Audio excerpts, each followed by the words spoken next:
I think there's a great question here because success is very subjective, right? Like each person's idea of success is different.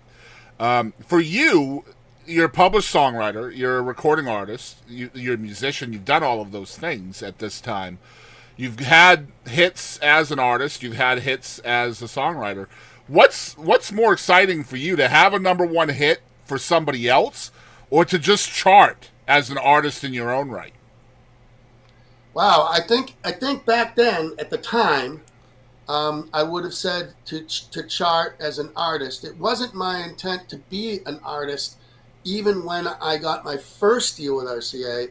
I just put together turns out a crack band to go out and play my songs. And when we played live, people couldn't figure out what I was about because we would play ska, Mm-hmm. punk, a Barry Manilow type ballad, reggae, just pure pop, Todd Rundgren, Elvis Costello, The Clash, and I just was into songs. And then I got a record deal, and then I really wanted to be a successful artist. I mean, I wanted to, I in the early days of that career, somehow within a year we were opening for the Kinks or U2, and I kind of liked that, all those people. Yeah. Um, but when it all went away, it didn't kill me because I wanted to be a songwriter.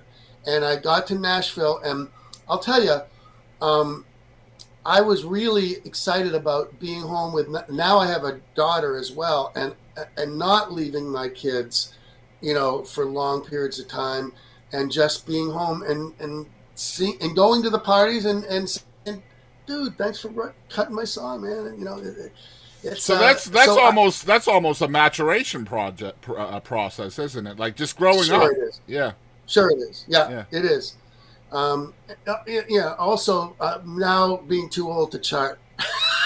Well, let's look at it reflectively, though. Like looking back at it, would you still rather have the hit as an artist or to have a bigger hit as a songwriter?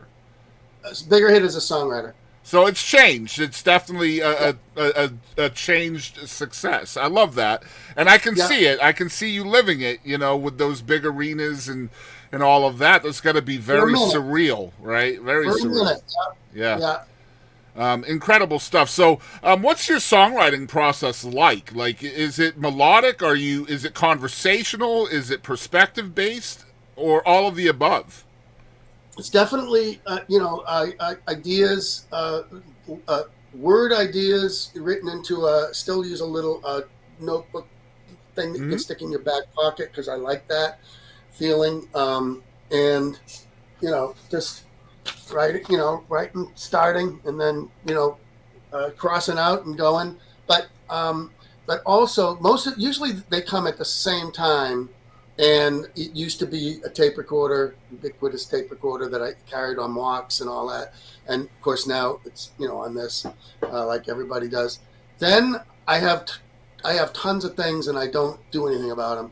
And then once in a while I get in the mood to work. This is now. Back then I was in the mood to work every day and write 3 songs a day. Oh, Mm-hmm. by the way, because let's not forget that it's kind of was a kind of a scary lesson to find out that the third song you wrote in one day with Curtis Wright was your first number one. So you definitely don't want to stop. Mm-hmm. And that might have been kind of a curse because everyone in Nashville used to call me, REO speed writer or whatever, And I wrote too many songs that were just songs, but they weren't Mm-hmm. like great songs. And I really couldn't tell the difference. But once again, Nick Lowe taught me that. Just write it, move on, write it, move on. That's how I felt about it. But I started meeting writers that were like, no, we're going to work for 3 months on this. I was going to You say, know, was there anybody that came along and taught you patience as well? Because I would think that the flip side of that would be important also. Now, I gotta to be honest with you. In the early '90s, after I had met a lot of success, I could kind of pick and choose who I wanted to write with, and I kind of picked people like Al Anderson because we were both gonna bash something out. You know, we had a few good cuts together. I'm still crazy about it. I talked to him recently, but back then I would write with people that had that other way of writing, and I would drive them crazy because they wanted to.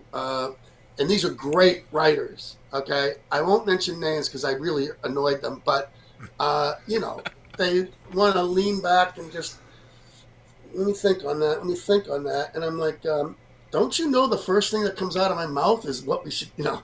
Uh, but I did learn there was another way to do it. Yeah, I love And that. I was never a writer who just thought whatever. Even when I was writing by myself, which most of my all the stuff in the '80s, you know, on RCA was. I wrote by myself. Once in a while, just something with a band member that we, you know, came up with a riff or something, and you know, just had a thought, and we go like, let's write, and we would. But it was rare. I love writing by myself, but I was very hard on myself about lines, inner rhymes, bridges, you know, middle eights, and all that. I was really, really into getting Structure. the most out of every line I could. Yeah. Yeah, I love that. Who would you say was the most impactful person to your music career?